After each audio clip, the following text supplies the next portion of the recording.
Hello, my friends. I'm gonna read this book at a faster pace that I usually read.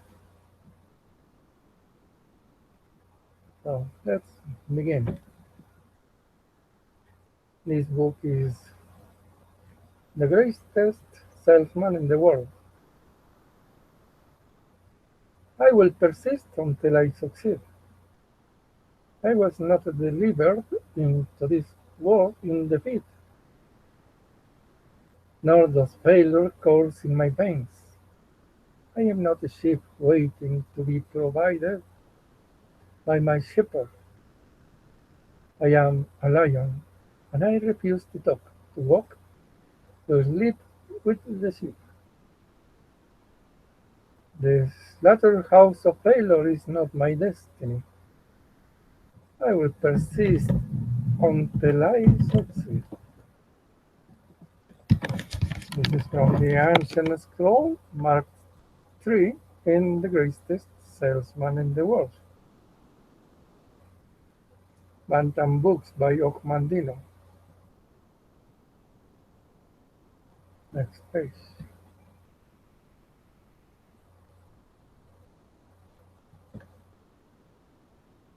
The Greatest Salesman in the World by Okmandino. This book is respectfully dedicated to a great salesman, W. Clement Stone, who has blended love, compassion, and a unique system of salesmanship into a living philosophy for success which motivates and guides countless thousands of individuals each year to discover greater happiness, good mental and physical health, peace of mind, power, and wealth.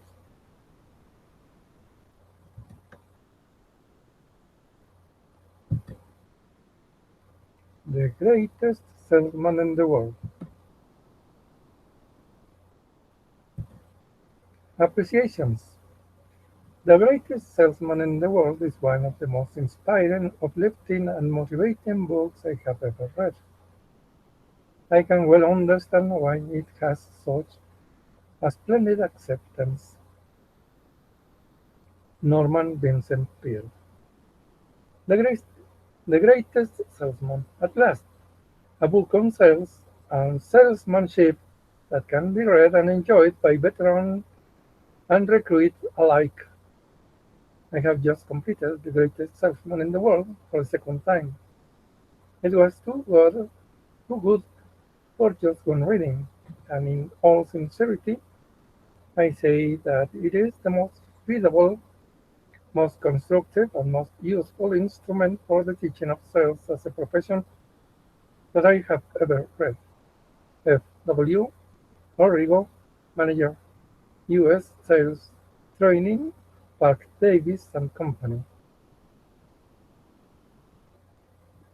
I have read almost every book that has ever been written on salesmanship, but I think Mandino has captured all of them in The Greatest Salesman in the World.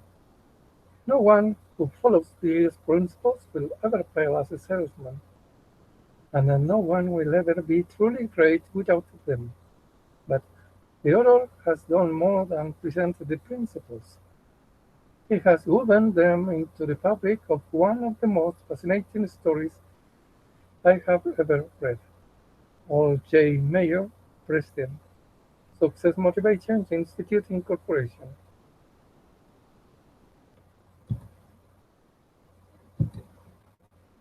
In the world, every sales manager should read The Greatest Salesman in the World.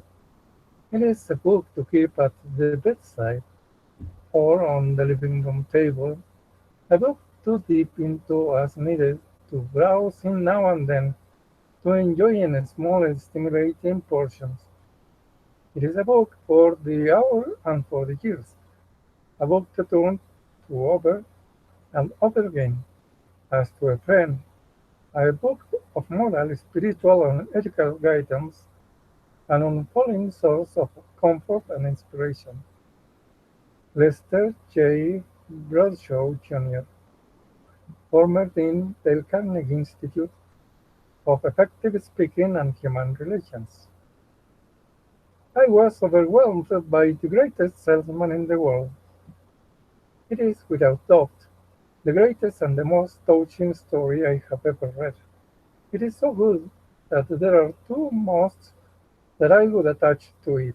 First, you must not lay it down until you have finished it, and secondly, every individual who sells anything, and that includes us all, must read it. Robert B. Hensley, President, Life Insurance Company. The Greatest Salesman. Ogmandino provocatively draws your attention into fascination as he masterfully relates his story. The Greatest Salesman in the World is a book with emotional appeal for millions. Roy Gang, Executive Director, Emotional Appeal Institute. There are few men who have the writing talent with which Ogmandino has been blessed.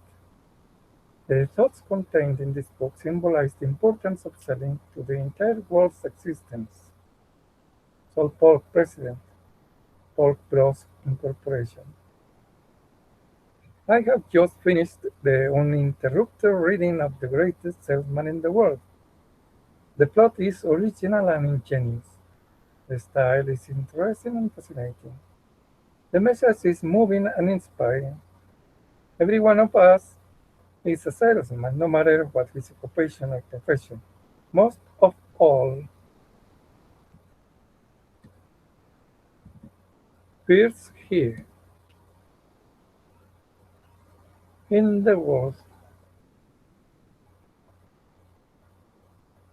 First, he must sell himself to himself in order to find personal happiness and peace of mind. This book, if carefully read, absorbed, and heeded, can help every one of us to be his best salesman. Dr. Louis Binstock, Rabbit Temple, Shalom, Chicago. I like the story. I like the style. I like the book. Every salesman and members of his family should read it. W. Clement Stone, President, Combined Insurance Co. of America. In my opinion, The Greatest Salesman in the World by Ogmandino will become a classic. I have published hundreds of books over the years, but Ogmandino's powerful message found a place in my innermost being. I am proud to be the publisher of this book. Frederick P. Fell. Chapter 1. A feed lingered before the bronze mirror and studied his reflected image in the polished metal. Only the eyes have retained their youth, he murmured as he turned away and moved slowly across the spacious marble floor. He passed between black onyx columns rising to support ceilings burnished with silver and gold, and his aging legs carried him past tables carved from cypress and ivory. Tortoise shell gleamed from couches and divans and the walls, inlaid with gems shimmered with brocades of the most painstaking design. Huge palms grew placidly in bronze vessels, framing a fountain of alabaster nymphs, while flower boxes encrusted with gems competed with their contents for attention. No visitor to Afid's palace could doubt that he was indeed a person of great wealth. The old man passed through an enclosed garden and entered his warehouse, which extended beyond the mansion for 500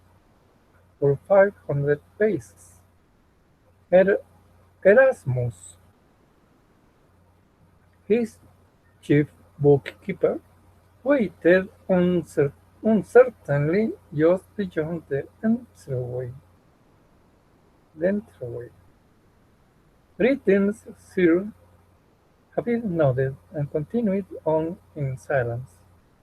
Erasmus followed, his face unable to disguise concern at the master's unusual request for a meeting in this place.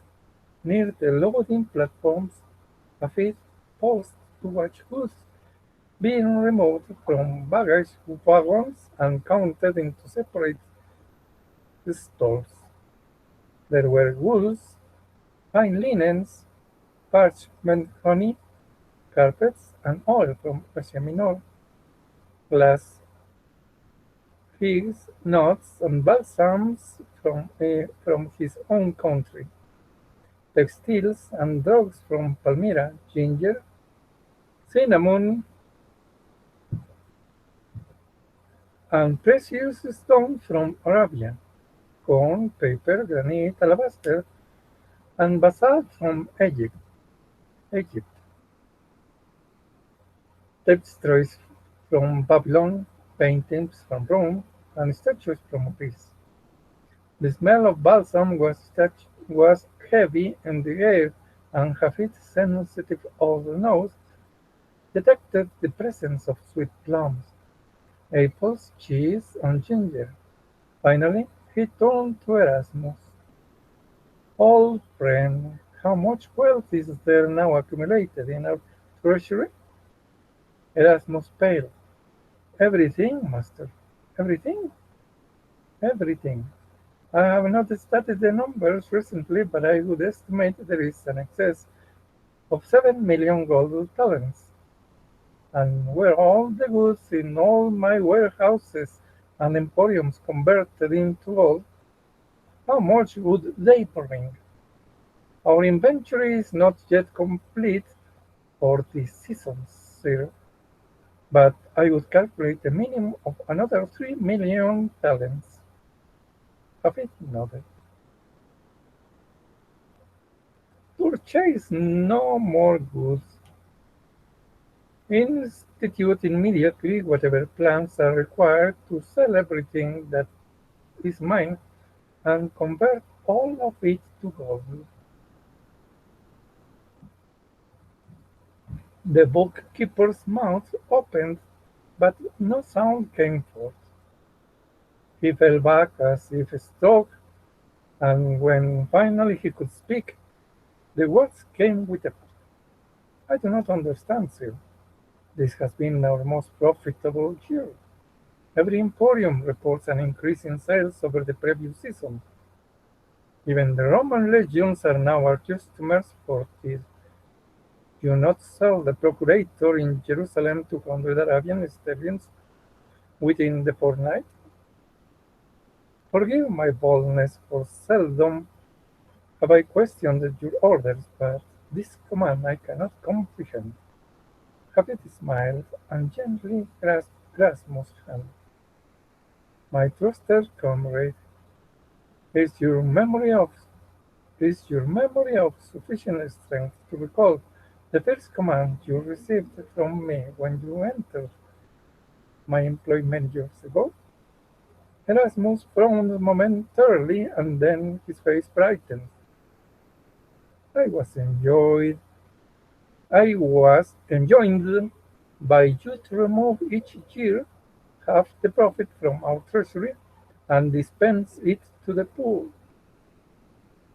Did you not at that time consider me a foolish man of business? I had great forebodings, sir." Hafid nodded and spread his arms toward the loading platforms. "Will you now admit that your concern was without ground?" "Yes, sir." "Then let me encourage you to maintain faith.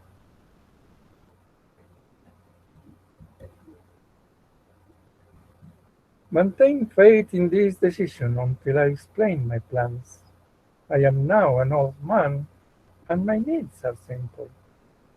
Since my beloved Alicia has been taken from me after so many years of happiness, it is my desire to distribute all of my wealth among the poor of this city. I shall keep only enough to complete my life without discomfort. Besides disposing of our inventory, I wish you to prepare the necessary documents which will transfer the ownership of every emporium to he who now manages each for me.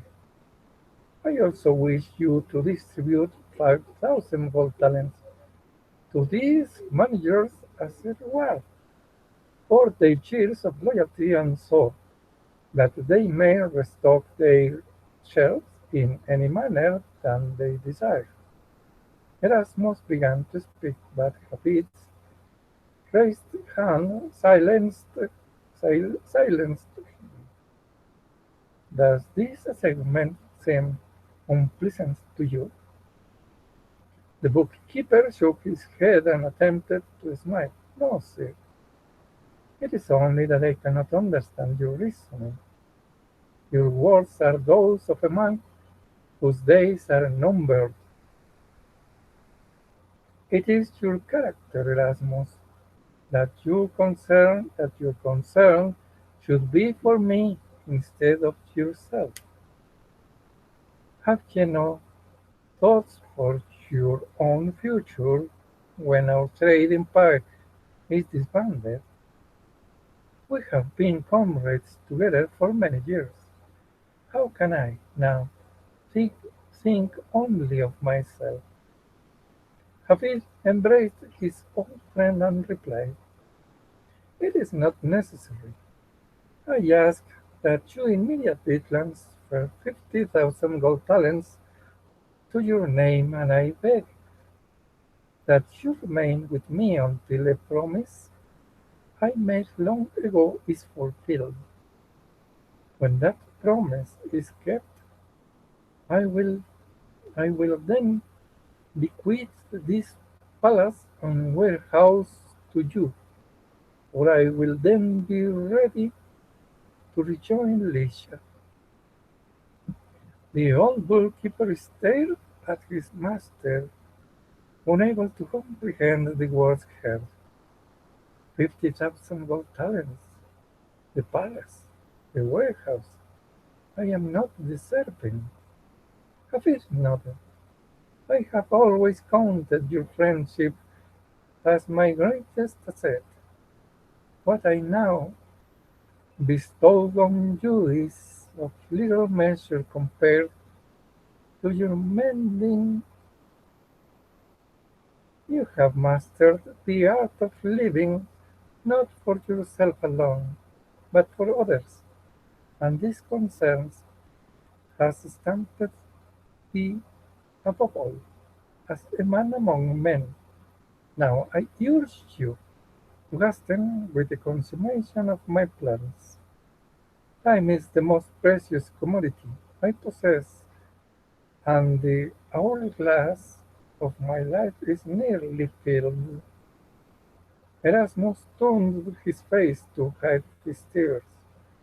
His voice broke as he asked, "And what of your promise yet to keep? Although we have been as brothers, never have I heard you talk of such a matter." Hafid folded his arms and smiled. "I will meet